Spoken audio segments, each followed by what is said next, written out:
자, 이제 매도인 담보 책임하겠습니다. 여기는 법조문이 훨씬 많고 판례는 많이 없습니다. 그래도 기본적인 판례는 꼭 알아둬야 됩니다.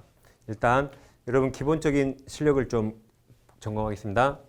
자, 매도인 담보 책임은 일단 자, 계약이 유효일 때 인정되죠. 무효라면 인정되지 않습니다. 그리고 매도인 담보 책임은 원시적 하자일 때 적용되는 거죠.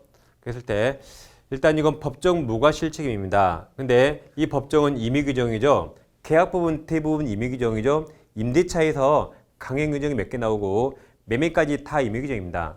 따라서 원래 법에서 담보 책임지라 했는데 우리끼리는 담보 책임지지 말자라고 담보 책임을 면제하거나 가중하거나 이런 특약 다 가능합니다. 특약 유효, 임의 규정이라 약정이 다 유효합니다. 그래서 담보 책임 지지한다고 특약하면 원칙 유효인데 단 하자를 알고도 고지하지 않았다. 이때는 인간적으로 책임져야 됩니다. 이게 이제 담보 책임 기본 내용이고 담보 책임은 권리 하자와 물건 하자가 있는데 권리 하자는 실생활에 거의 본 적 없거든요. 근데 시험은 권리 하자를 잘 냅니다. 그러니까 이게 어려운 거죠. 실생활에 본 적 없는데 시험에 내서 어려운 겁니다. 그럼 권리 하자는 총 5개가 있는데 자, 먼저 전부 타인 권리 매매와 일부 타인 권리 매매, 그다음 저당권과 전세권이 실행, 행사 경매 나왔다. 그다음 수량무적 일부면실이 있고, 그다음에 제한물권, 특히 용의권, 제한물권 있는 경우 이 총 5개가 있습니다. 자, 그럼 매도인 담보 책임이란 하자를 몰랐던 선의 매수인이 매도인에게 책임 묻는 것입니다. 근데 참 특이하게도 자, 하자를 알았던 악의 매수인에게 인정된 게 있습니다. 이걸 외우는 겁니다. 일단 악의도 자, 전부 타인 권리에서 악의 매수인도 계약 해지할 수 있고 일부 타인 권리에서 악의 매수인도 대금 감액 청구할 수 있습니다. 다음 여기 저당권 전세권이 실행됐다가 경매 나왔죠? 사안이 제일 중대해서 경매가 나오면 악의 매수인도 뭐든지 할 수 있다. 계약 해지하고 손해배상 청구할 수 있습니다. 그래서 여기서 악의도 가능한 걸 외운 겁니다. 그래서 악의도 보세요. 악의도 자, 전해요. 전해 일감 그러니까 전에 했던 일감에서 얻은 실손해 예전에 했던 일에서 손해만 얻었다. 그래서 여보세요. 악의도 가능한 게 전해일감 실손해입니다. 이거 외워두고 이게 아니면 무조건 다 선의 매수인만 행사할 수 있다 하시면 돼요. 그러니까 전부 타인 권리에서 악의 해지할 수 있잖아요. 근데 손해배상 없죠. 없으면 손해배상 누구만? 선의만. 일부 타인 권리에서 악의도 감액 청구할 수 있죠. 해지 없죠. 해지 없으면 선의만. 손해배상도 선의만. 근데 경매 나왔죠. 그럼 악의도 뭐든지 할 수 있다. 다음 여기 두 군데는 아예 암기법이 없죠. 그럼 여기 무조건 선의만 할 수 있다. 그러니까 전해일감 실손 외우고 나머지 무조건 선의하면 끝납니다. 그 다음 이제 행사기간 있는데 자, 선의 매수인은 하자를 알아야겠죠. 안날부터 1년입니다. 1년. 선의 안날료인데 악의는 안날이 계약일이죠. 계약일부터 1년입니다. 이렇게 하시면 되겠습니다. 그 다음에 이제 죄송합니다. 저기 앞부분에서 이 3번 이게 576조인데 576조 저당권이 행사됐다. 이때 경매 나왔죠. 악의 매수인도 계약 해지와 손해배상 청구할 수 있는데 이게 기본 전제 이 3번 576조 기본 전제가 있거든요. 자, 이럴 때 576조가 적용됩니다. 자, 기본 전제 576조 전제를 좀 보겠습니다. 자, 시가 5억짜리 갑소유 부동산 있는데 이 저당권자 을이 있는데 채권액이 3억입니다. 그럼 현재 갑이 차복값할 채무자인데 이 상태에서 소유자가 병으로 바뀝니다. 자, 그럼 우리가 병이라면 보통 둘 중에 하나로 사게 되죠. 자, 갑이 빌린 3억이지만 병 나도 대출을 받아야 돼요. 그러면 그 3억을 병이 3억을 대신 갚기로 하고 5억짜리 2억이 사죠. 2억.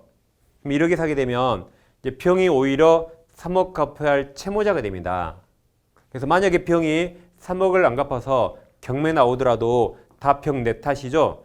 갑을 나무라 할 수 없죠. 그러니까 여기는 매도인 담보 책임이 나올 수가 없습니다.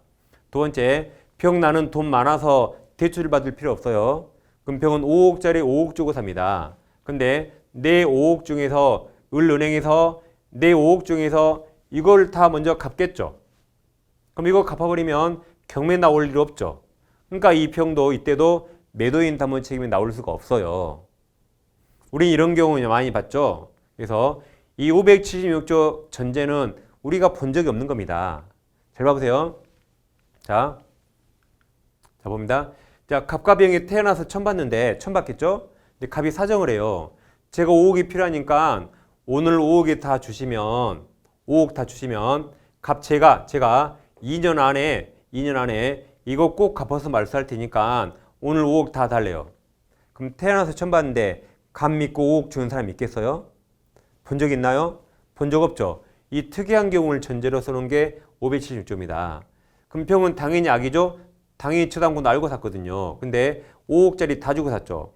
갑이 2년 안에 3억을 갚기로 해서 갑이 여전히 채무자고, 갑이 3억 갚기로 했죠?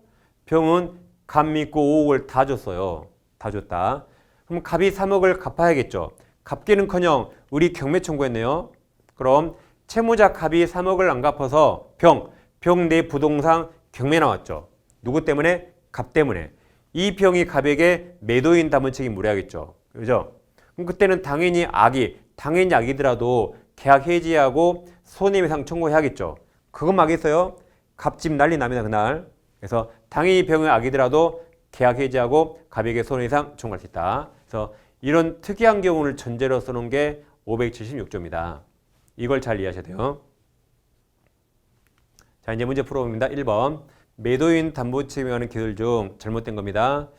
1번 아까 나왔죠. 1번. 아까 매수인 병이 저당 채무 3억을 인수하면서 부동산을 매수했는데 그럼 병이 3억을 갚아야 되죠. 근데 그 인수한 저당 채무 3억을 변제하지 아니하여 저당권이 실행된 경우 그럼 매수인 다 내 탓이죠. 매도인 잘못한 거 없죠. 그럼 소유권 잃은 매수인은 에라 잘했다. 매수인은 매도인에게 담보책임 물을 수 없다 해서 맞았습니다. 이거 아직 우리 시험에 안 나왔어요. 주택관리사 같은 이미 다 나왔습니다. 1번은 맞았다. 2번 참 무효 동그라미. 무효라면 담보책임 인정될 여지가 없다 했죠. 그죠? 매매든 경매든 유효일 때 담보책임이 나옵니다. 그래서 경매가 무효도 나올 수 없다. 자, 3번. 가등기는 이제 저당권하고 똑같이 봐요. 가등기 목적이 된 부동산을 매수한 사람이 그 뒤 가등기 기한 본등기가 근로됨으로써 그 부동산 소유권 상실하게 되는데 민법 576조가 아니라 아까 여기처럼 570조가 아니라 576조 아까 저당권이 행사된 것과 똑같이 보죠. 그래서 576조한 담보책임이 지는 것이고 570조 담보책임 진다고 할 수 없다 해서 맞습니다. 이제 법조문까지 외울 필요 없는데 570조는 전부 타인 권리 매매입니다. 이게 아니라 576조 저당권이 행사된 걸로 보는 거죠. 그래서 3번은 맞았습니다. 자, 4번. 건축을 목적으로 매매된 토지에서 건축 허가를 받을 수 없어 건축이 불가능한 경우 이와 같은 법률적 제한되지 장애는 이거 우리 판례가 목조물 하자 또는 권리 하자 목조물 하자나 물건 하자로 보죠. 권리 하자가 아닙니다. 건축법 때문에 건물을 지을 수 없죠. 그럼 법률적 제한은 우리 판례가 물건 하자로 판단합니다. 틀렸습니다. 5번. 특정물 매매에서 하자 전부는 뭐든지 계약 성립 시 맞죠? 답이 4번이 되겠습니다. 그 다음에 이제 임대차로 가겠습니다. 자, 임차권은 이제 대항력이 중요한데 아까 처음에 제일 먼저 대항력을 자세히 공부했거든요. 그 중에 이제 이 시간에는 622조 아까 보셨죠? 이걸 보겠습니다. 이제 건물 등기는 차지 토지를 빌렸단 말이죠. 토지 임대차 대항력인데 자, 1항에서 건물 소유를 목적으로 한 토지죠. 토지 임대차는 등기가 621조 임차권 등기하면 되잖아요. 근데 등기하지 아니한 경우에도 임차인이 그 지상 건물을 등기한 때 제3자에 대해서 다음 임대차가 무슨 임대차죠? 토지 임대차 효력이 생깁니다. 제3자에 대해서 효력이 생긴다가 대항력이 생긴다죠. 자, 예를 들면 갑소유 나대지를 을가 임대차입니다. 우리 건물 지을 목적으로 20년 임대차 있다. 그럼 임차권은 원래 대항력 없죠. 대항력 없습니다.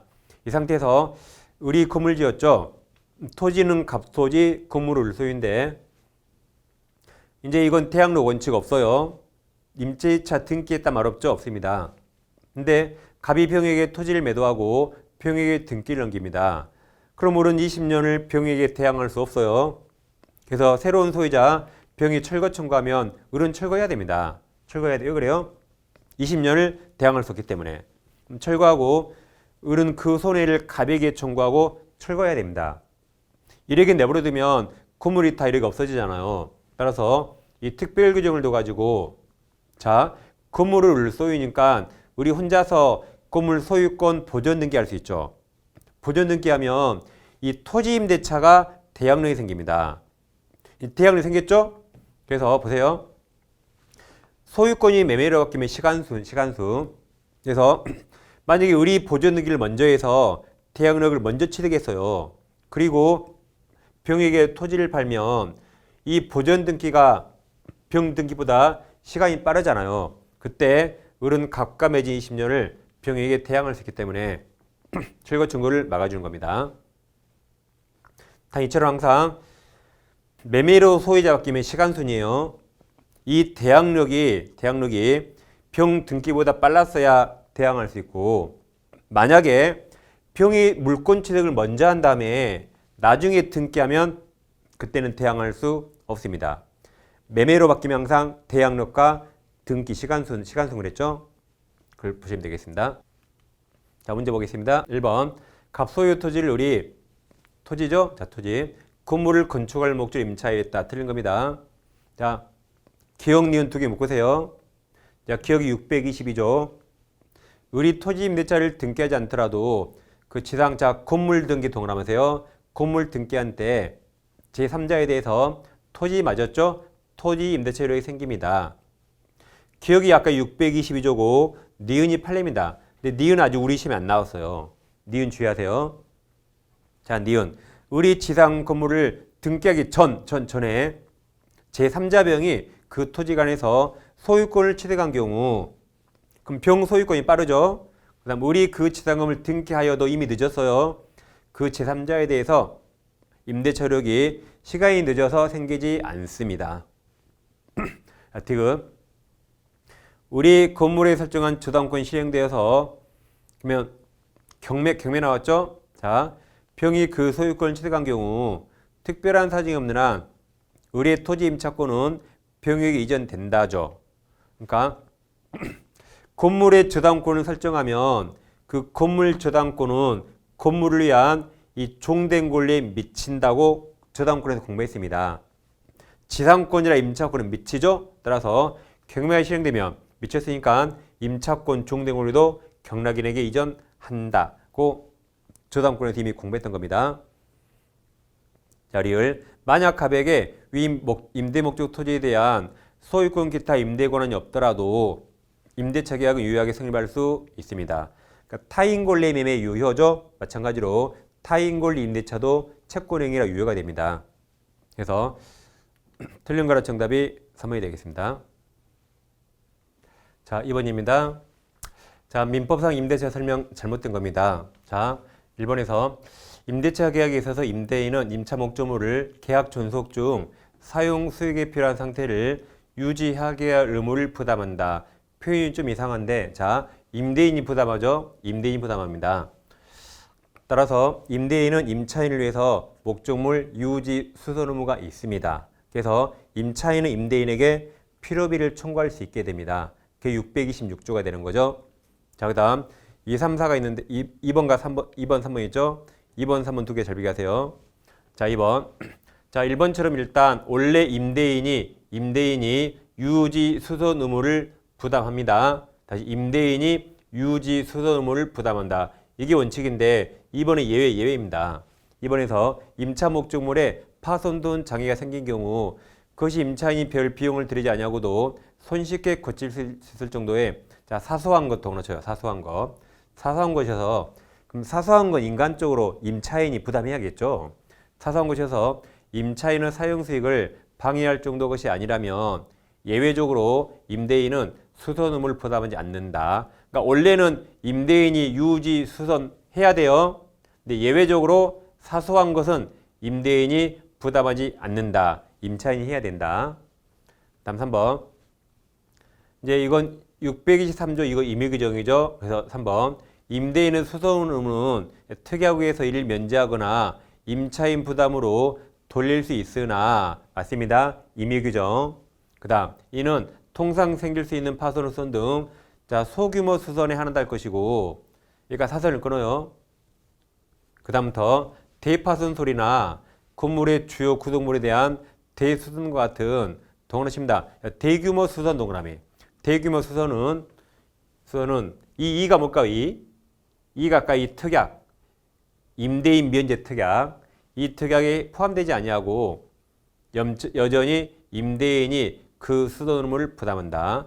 그러니까 이 동그라미 1번 임의규정이라 임대인이 수선 의무를 지지한다. 특약이 가능합니다. 특약했더라도 단 대규모 수선은 여전히 임대인이 하는 겁니다. 그래서 이 세 개 같이 비교하면 되겠습니다. 자, 4번 통상의 임대차 관계에 있어서 임대인은 임차인 안전을 배려주거나 도난을 방지하는 등의 보호 의무를 원칙 부담하지 않죠? 부담하지 않지만 일시 사용을 위한 임대차에 해당하는 숙박계약에 있어서 숙박업자는 투숙객에 대한 안전을 배려 보험을 예외적 부담한다. 그러니까 우리가 숙박업소를 가면 우리 고객들은 숙박업소 정보를 전혀 모르죠. 그땐 예외적으로 숙박업자가 보험을 부담합니다. 원래는 부담하지 않아요. 네, 숙박업계만 예외적으로 부담한다. 말이 밖에 틀렸습니다. 답이 4번이고 이제 5번 임대차 종료 시 임차인이 동시행함유권에 의해서 정당한 권한이 있죠. 목적물을 사용 수행하는 경우 임대인은 임차인에게 불법점이 아니죠. 불법점을 이유로 손해배상 청구할 물을 수 없지만 맞습니다. 그래도 적법점이지만 사용료는 줄아랬어요. 그래서 차임 상당의 부당이득 반환은 청구할 수 있습니다. 정답이 4번이 되겠습니다. 다음 이제 임차인 상권리 이거 해마다 시험에 나오니까 잘 비교하겠습니다. 먼저 비용이 필요비나 유비가 되고 부속물 매수, 재산물 매수인데 이거 두 개 매수 청구권이라 이거 두 개는 법적 성질이 똑같습니다. 여기 다 이렇게 표했죠? 성질이 똑같다. 그래서 비용 상환 청구와 이 매수 청구 두 개를 잘 비교합니다. 먼저 비용 상환은 임의 규정이라 배지 약정 유효. 내 매수 청구는 강행 규정이라 배지 약정은 원칙 무효가 됩니다. 다음 유치권 행사할 수 있는가? 비용은 대표적으로 유치권 행사할 수 있죠. 여기 뭐답니다. 우리 유치권 X 외웠잖아요. 유치권 X 어떻게 외웠죠? 보건복지부 매신 기억납니까? 여기 있잖아요. 여기. 보건복지부 매신 기억나요? 이게 지상물 매수, 이게 부속물 매수, 이게 매매대금. 얘들이 결국 다 매수대금, 매매대금이에요. 그러니까 얘들이 이 지상물 매수, 부속물 매수가 결국 다 매매대금, 매매대금입니다. 유치권 X. 그 다음 자 채무불이행한 임차인 월세 2달 밀리면 쫓겨나죠. 월세 2달 밀려 쫓겨나는데 비용을 들었네요. 그럼 쫓겨나면서 비용은 상환 청구할 수 있나요? 네, 청구할 수 있습니다. 청구할 수 있어요. 우리 지난 시간에 도둑놈도 비용 청구할 수 있다 외웠습니다. 지난 시간에 도둑놈도 비용 청구할 수 있어요. 그럼 도둑하고 이자고 얘가 훨씬 착하죠. 월세 2달 밀렸잖아요. 그러니까 당연히 청구할 수 있다. 이 매수 청구를 못합니다. 그 다음 일시 사용이 명백한 임차인이 딱 이틀 빌렸는데 목적물에 비용을 들였어요. 청구할 수 있습니까? 생각하지 마세요. 도둑놈도 청구할 수 있잖아요. 당연히 청구할 수 있다. 이 매수 청구를 못합니다. 다음 행사기간이 있는데 여기는 6개월 제한이 있지만 여기는 특별한 거 없습니다. 그래서 여기 두 개는 완전히 다르죠. 완전히 다르고 이건 해마다 시험에 꼭 나옵니다. 꼭 기억해야 됩니다. 자, 세 개 잘 비교하시고 그 다음에 이제 문제 일단 1번 풀어보겠습니다. 자, 임대차 설명 오는 겁니까? 1번 임차인의 비용 상환 청구에 관한 민법 규정과 임의 규정이죠. 계약 당사자가 다른 약정 유효 약정한 경우 그 약정이 임차인에게 불리하더라도 유효죠. 임의 규정이라 약정 유효. 자, 2번 주의하세요. 누구 기척? 임대인. 임대인 기척 사유로 임대차가 해지되었다면 임차인은 원상회복 의무를 부담합니다. 부담해요. 다시 임대인 잘못으로 계약이 해지됐죠. 그럼 임차인이 건물 먹나요? 100억짜리 건물 빌렸어요. 그럼 임차인이 100억짜리 건물 먹어버립니까? 돌려줘야 되죠. 돌려줘야 됩니다. 대신 손해배상을 청구해요. 아니 임차인이 100억짜리 건물 먹어요? 말이 안 되죠. 돌려준다. 대신 임대인이 잘못했으니까 손해배상을 청구하면 되는 거죠. 두 개는 서로 다르다. 그러니까 원상회복은 잘잘못을 따진 게 아니에요. 잘못은 손해배상으로 청구합니다. 자, 3번 임대차 계약에서 자, 임차인은 임대인 승인하에 개축 또는 변조할 수 있으나 부동산 반환길 전에 임차인 부담으로 자 원상복구 동그라미 원상회복 하기로 한다고 약정한 경우 이는 임차인이 임차 목적물에 지출한 각종 유익 비용 상환 청구권을 미리 포기하기로 한 취지의 특약으로 볼 수 있죠. 그리고 이때는 유치권 행사 못한다고 이미 공부해서 정답이 3번입니다. 자, 4번 임차인이 임차 건물 부분에서 간이 응시점을 경영하기 위해서 간판 동그라미 간판을 부착했다면 임대차 준호 임대인에서 간판 설치비를 위한 유익비 상환 청구권 행사할 수 없다. 유익비는 소유자에게 돌아갈 때 가치 증거가 있어야 돼요. 근데 이 간판은 임차인 자기를 위한 거지 건물 자체에 유익하지 않을 수가 있어요. 건물 자체의 가치를 증가시키지 않을 수 있습니다. 흉물이 될 수가 있어요. 그럼 이건 원상회복 대상이지 유익비 청구할 수 없습니다. 다음 5번 아직 우리 시험에 안 나오는데 이거 주택관리사에 나왔습니다. 주택관리사에. 5번 유익비 상환 범위를 판단할 때 임대인은 임차인 틀렸죠? 임대인은 그 선택, 그가 임대인이니까 그 선택 또는 임대인 선택입니다. 선택에 따라 지출한 금액이나 가치 증가를 상환합니다. 누구 선택? 임대인 선택. 받는 사람. 그래서 정답은 3번입니다. 자, 그 다음 아까 두 가지 매수 청구권 부속물 매수와 지상물 매수 해마다 시험이 나오니까 일단 부속물 매수를 자세히 공부하겠습니다. 일단 법조문에서 자 1항 건물 기타 공작물 임차인이죠. 다시 누구 임차인? 토지가 아니에요. 한마디로 건물 임차인. 건물 임차인이 그 사용 편익을 해서 첫째 임대인 동의입니다. 임대인 동의 얻어서 이 부속할 물건이 있는데 임대차 종료 시에 임대인에 대해서 그 부속 매수를 청구할 수 있습니다. 첫째가 뭐다? 임대인 동의 얻었을 때. 둘째, 임대인으로부터 매수해야 돼요. 매수한 부속물에 대하여도 전원과 똑같이 매수 청구할 수 있습니다. 두 가지입니다. 첫째, 임대인 동의. 둘째, 임대인에게 매수 두 가지예요. 자, 그럼 일단 이 부속물이 나오면 부속물은 독립성이 있습니다. 부합물이 독립성이 없죠. 부속물은 독립성이 있어야 돼요. 그래서 기존 건물의 일부가 됐다. 구성부분이 됐다. 이건 독립성 없어서 매수 청구 못합니다. 독립성이 있어야 매수 청구할 수 있고 다음 부속물은 건물 자체에 객관적 편익을 가져야 돼요. 이 건물 임차인이라 임대차 목적물 건물 자체에 객관적 편익을 가져야 됩니다. 따라서 임차인의 특수 목적이만 필요하다. 그럼 매수 청구 못합니다. 그래서 외우세요. 자, 우리가 책을 빨리 읽을 때 속도가 속독편 외우세요. 속독편 이게 시험에 제일 잘합니다. 속독편 외우세요. 이 제한이 있다. 그리고 임대인 동의와 임대인에게 매수한 거 해야 된다. 자, 예를 들면 이 건물을 갑건물을 을에게 임대차했는데 자, 을이 건물을 사용하면서 을돈으로 이렇게 조그맣게 빨간색을 설치했어요. 그럼 이 빨간색은 이게 흰색이 기존 건물이죠. 기존 건물과 독립성이 있거나 없거나 둘 중 하나입니다. 그럼 독립성이 없다는 말은 을돈으로 지었지만 이게 여기에 부합된 거라 부합됐죠? 그럼 전부 갑소유가 됩니다. 근데 을돈 들였는데 갑소유가 됐죠. 그때 을은 나갈 때 유익비 같은 비용 청구받고 나갑니다. 그럼 이건 임의규정이죠? 비용 임의규정 포기약정 가능합니다. 이번에는 이 빨강색이 왼쪽 기존 건물과 독립성이 있어요. 그럼 을돈으로 지었으니까 이 빨강색은 을소유가 됩니다. 근데 임대차가 종료하죠. 그럼 을은 원칙 이거 뜯어가는 겁니다. 을 자기 거니까 원칙 뜯어서 원상회복해야 돼요. 근데 예외적으로 아까 법조문에서 임대인 동의 없고 지었거나 또는 원래 임대인 갑소유인데 갑으로부터 을이 돈 주고 샀습니다. 갑으로부터 매수했다. 이때 한해서 내 건물 네가 사라고 매수 청구할 수 있어요. 이때 한해서 내 건물 네가 사라고 매수 청구할 수 있다. 그럼 이건 형성권이라 꼭 사야 됩니다. 바로 매매가 형성되는 거죠. 그래서 두 가지를 잘 나눠서 보면 되겠습니다. 그리고 속독편 꼭 외우세요. 이걸 그리고 강의 규정이죠. 포기약정 무효. 여기 임의규정이라 포기약정 유효입니다. 포기약정 무효가 돼요. 자, 이제 문제 풀어보겠습니다. 자, 2번 부속물 매수 조건권 설명, 이제 판례와 다른 겁니다. 기억, 부속물 매수 조건권을 배제하는 특약은 강행 규정 위반 무효죠. 그래서 임차인에게 분리해서 무효가 됩니다. 2번 일시 사용 X. 디귿, 기존 건물과 분리해서 독립한 소유권의 객체가 될 수 없다. 독립해서 객체가 될 수 없대요. 이게 부합됐다.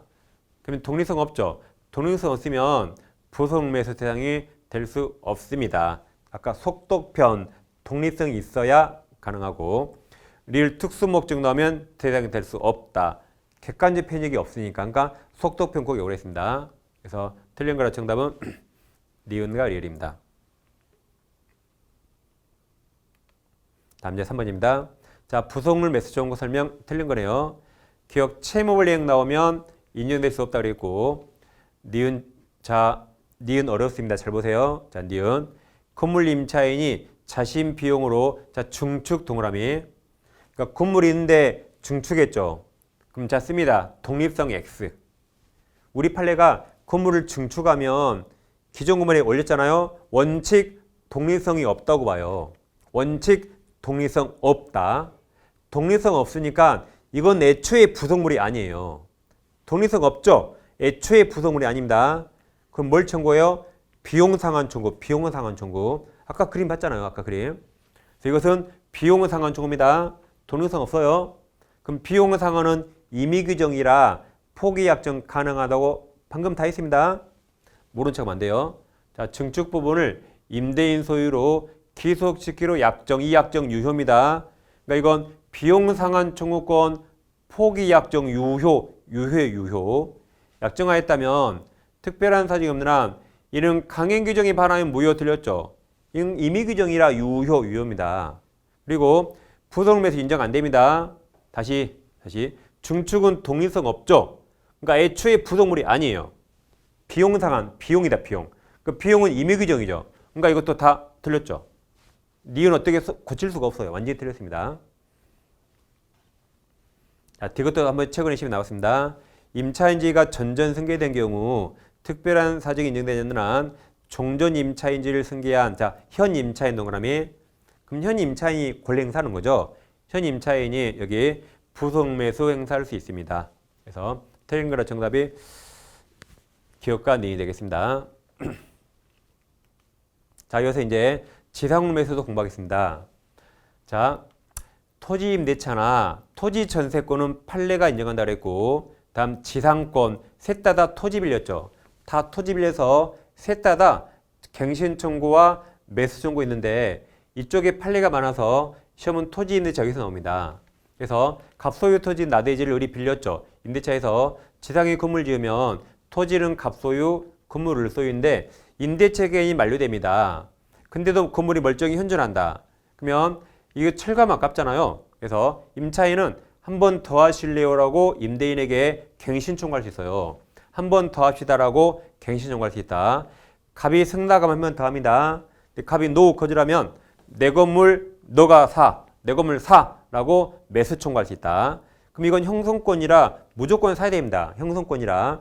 이때는 거절 가능했죠. 이때는 거절할 수 없고 무조건 매매가 형성이 됩니다. 그 애들은 강행규정이에요. 강행규정. 자, 그럼 건물에 허가가 없더라도 철거하면 아깝잖아요. 매수 청구할 수 있다. 강행규정이에요. 포기약정은 임차인에게 분리해서 원칙 다 무효가 됩니다.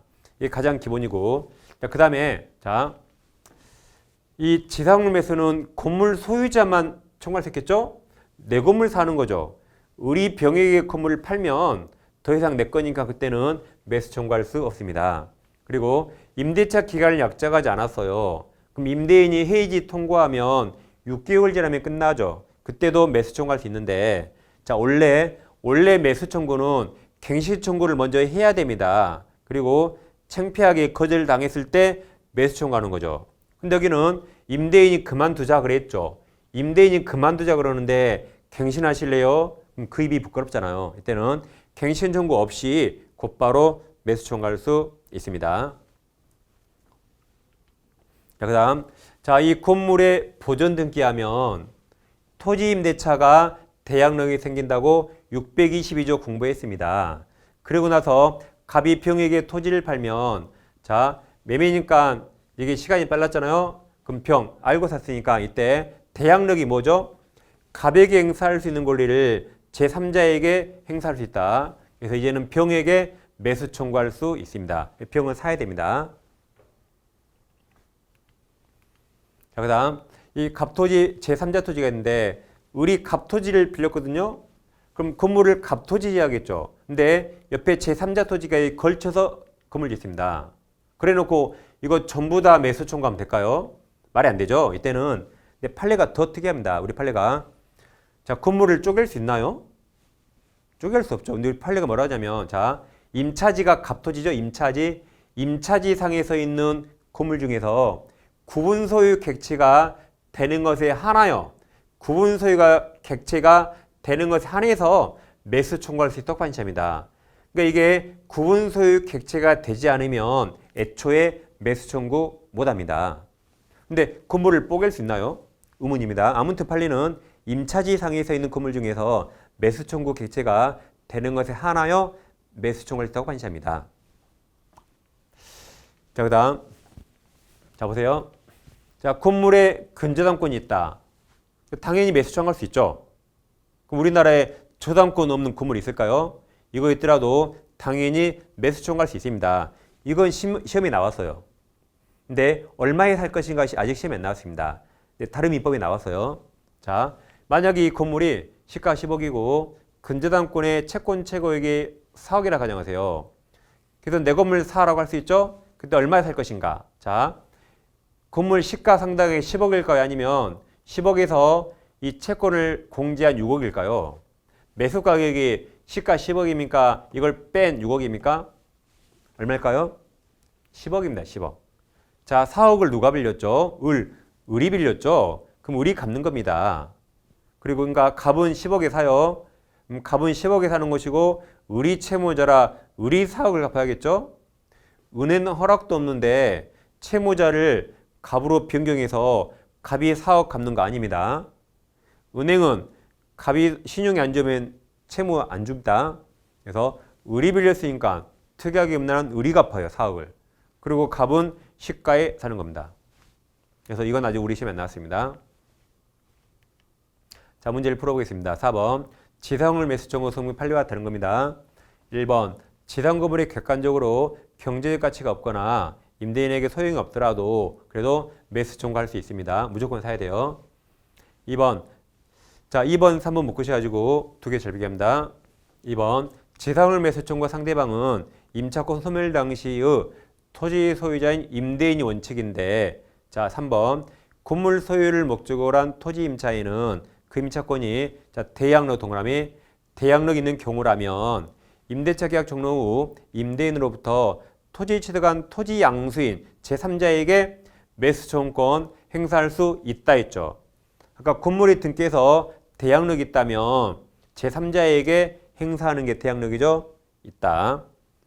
4번 매수 청구 대상이 되는 지상물은 임대인 동의 얻어 신축한 것에 한하지 않죠. 임대인 동의는 아까 부속물에 나왔어요.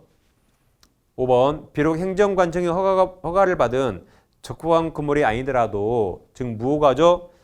그래도 철거하면 아깝잖아요. 그래서 임차인의 건물 매수 청구권 대상이 될 수 있습니다. 그래서 정답은 3번 대양력 의미를 다시 한번 보시면 되겠습니다. 오늘 아무튼 대양력은 정확히 많이 공부했습니다. 5번입니다. 자, 을은 갑소유네요. 갑소유 토지를 건물을 건립한 목적으로 임차한 후 건물 신축하였다. 그럼 건물 신축 동그라미 소유 을소유 그리고 갑토지 동그라미 치시고 을소유입니다. 자, 판례와 다른 겁니까? 1번에서 을이 지상 건물 소유권을 타인에게 이전한 경우 그럼 더 이상 을은 건물 소유자 아니죠? 건물 소유자 아니니까 건물 사라고 행사할 수 없다 맞습니다. 소유자만 행사할 수 있죠. 2번 갑과 을이 기간 약정이 없는 임대차 계약을 체결하고 갑이 자 해지 통고 동그라미 그러니까 해지 통고가 나왔단 말은 기간 정하지 않은 겁니다. 통고에 의해서 토지 임차권이 소멸한 경우 을은 먼저 갱신청구를 행사하여 갑이 거절한 경우에 하나에가 틀렸죠. 이 해지 통과하면 갱신 청구할 필요 없다 그랬죠. 그러니까 갱신 청구 유무에 불구하고 할 필요 없이 곧바로 매수 청구할 수 있습니다. 그래서 2번이 틀렸습니다. 3번 의뢰 채무 불이행을 이유로 그럼 채무 불이행은 매수 청구할 수 없다 해서 맞아요. 없다. 4번 의리 임대차가 종료하기 전에 갑과 사이에 건물 기타 지상시설 일체를 포기하기로 한 약정은 그 약정이 지상물 포기 약정으로서 임차인에게 불리하니까 원칙 다 무효가 되는 거죠. 5번 임대차 종료 후 의리 그 지상 건물에 대해서 매수 청구를 행사한 경우 그럼 적법합니다. 을은 갑으로부터 매수 대금을 지급받을 때까지 그 지상 건물 인도를 거부할 수 있지만 그러니까 사설을 그래서 맞습니다. 자, 매수 청구 행사하면 매매 계약이 형성되죠. 그럼 매매라 동시행 관계입니다. 따라서 을은 갑으로부터 매수 대금을 지급하지 않으면 지상물 인도를 거부할 수 있죠? 맞습니다. 동시항묘권 거부할 수 있다.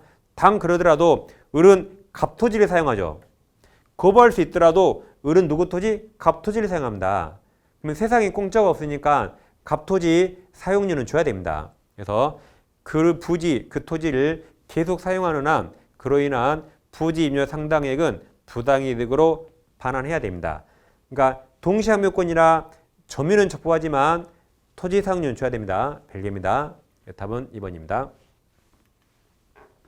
6번은 자 판례와 다른 거네요. 자 기억 건물 소유를 목적으로 하는 토지 임대차에 있어서 임차인 소유 건물이 자 임대인이 임대한 토지 외에 임차인이나 또는 제3자 소유 토지 외에 걸쳐서 건립되는 경우에 토지 임차인은 건물 전부 못하죠. 전부에 대해서 매수 청구 행사할 수 없다 그랬죠.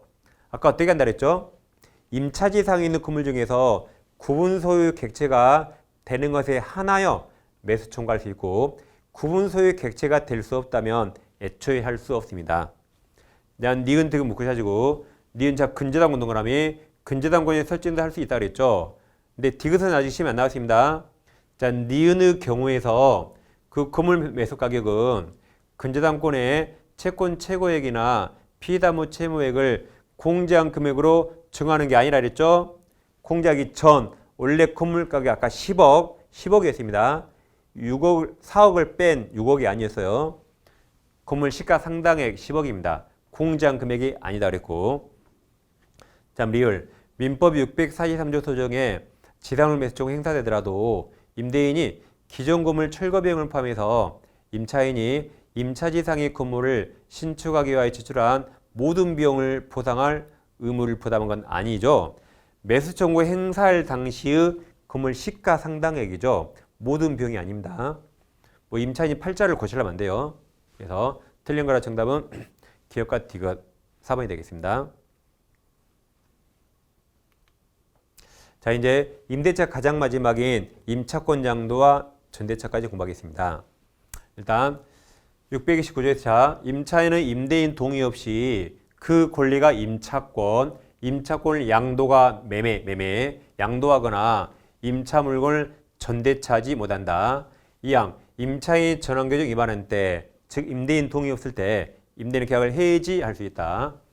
그럼 자 여기는 이제 보세요.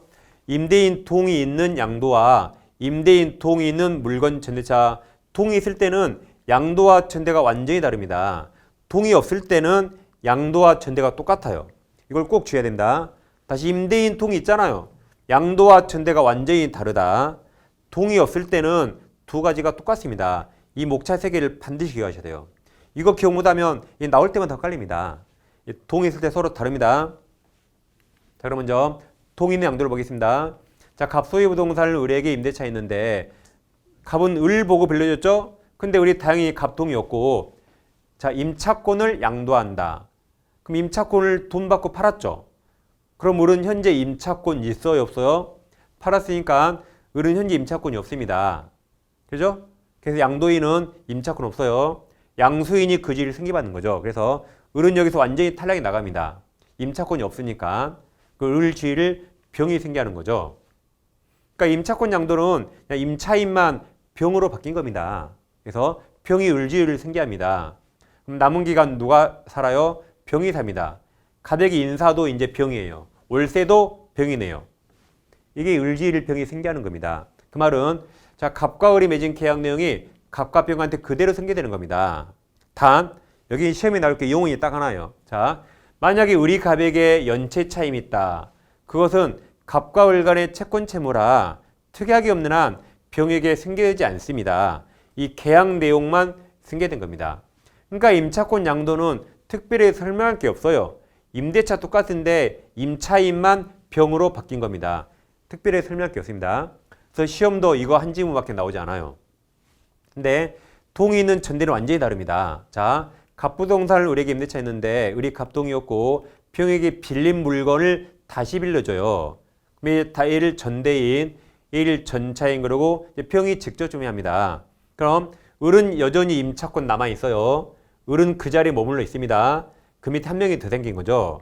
그러니까 아까 양도는 을은 여기서 완전히 탈락이 나갔습니다. 을은 더 이상 갑과 아무 관계 없는데 전대는 을도 그 자리에 머물러 있고 밑에 한 명이 더 생긴 게 가장 큰 차이입니다.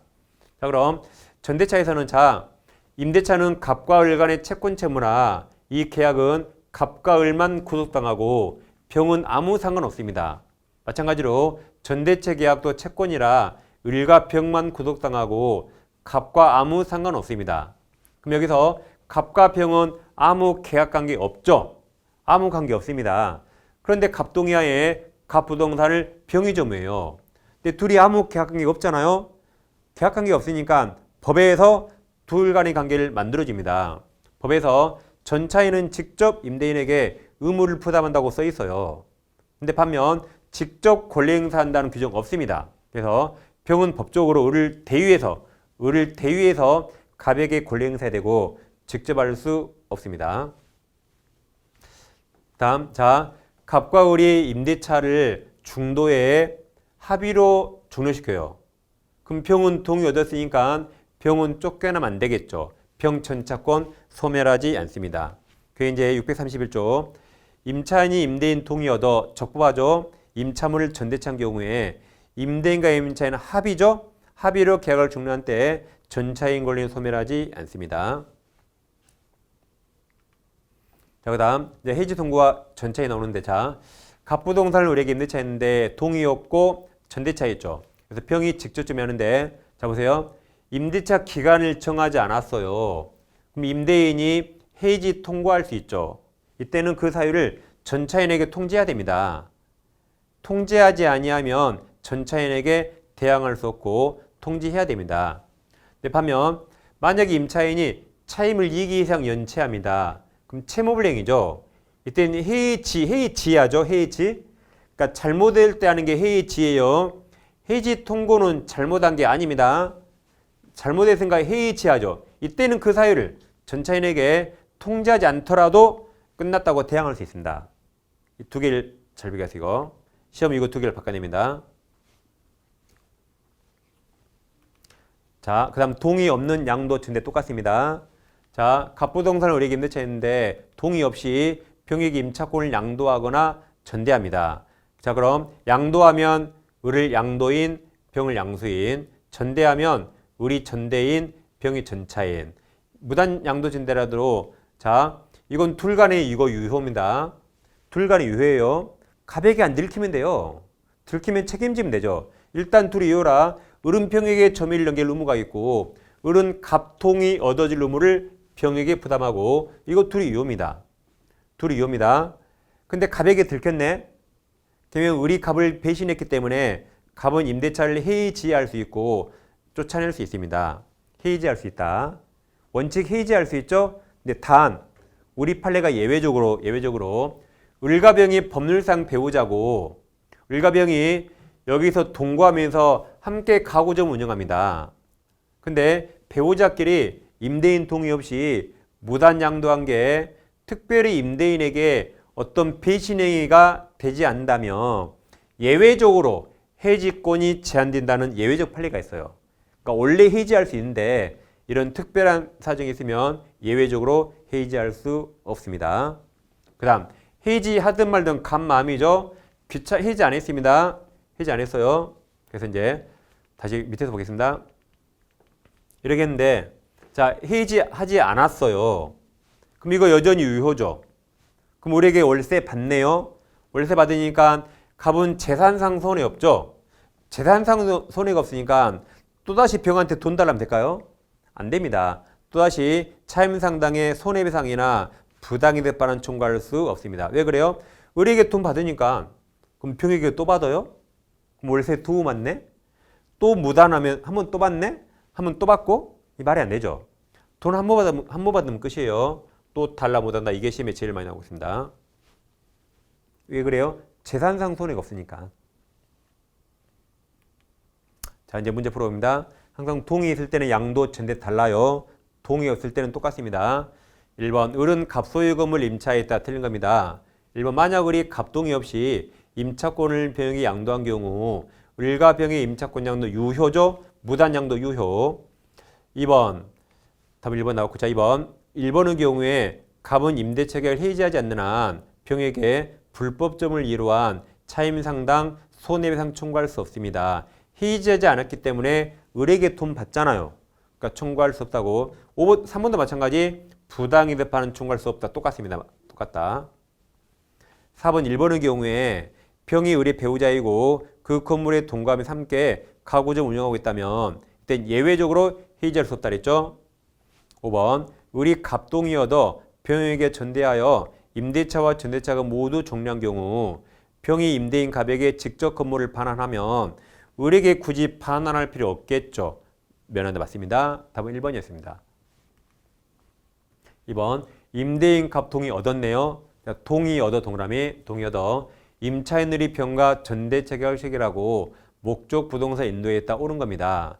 기억 갑과 을이 합의로 종료돼도 병 권리 소멸하지 않는다 그랬고, 니은 병은 자 을에 대한 차임 지급으로서 갑에게 대항하지 못하지만 이게 630조인데 우리 판례가 자 병이 전대차 계약상 맞습니다. 전대차 차임 지급 시기를 기준하여 그 후에 을에게 지급한 차임으로는 이때는 갑에게 예외적으로 대항할 수 있습니다. 그러니까 자 전대차 계약에서 차임 지급 시기가 되면 병도 을에게 월세 줘야 되거든요. 따라서 그 후에 을에게 병도 월세 줘야 됩니다.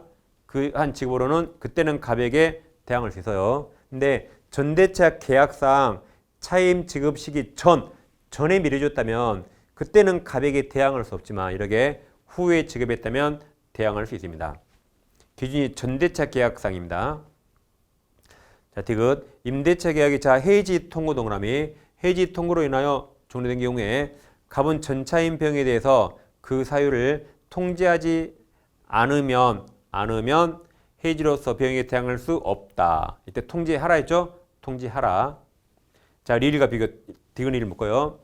을의 차임 면책이 이익의 차임에게 달해서 갑이 임대차 계약을 자 해지 동그라미 해지하는 경우 갑은 병에게 그때는 사유를 통지하지 않아도 대항할 수 있다. 이거 말이 바뀌었죠? 두 개 말이 바뀌어 틀렸습니다. 그래서 두 개 묶어서 잘 비교하세요. 자, 옳은 거라 정답은 니은입니다.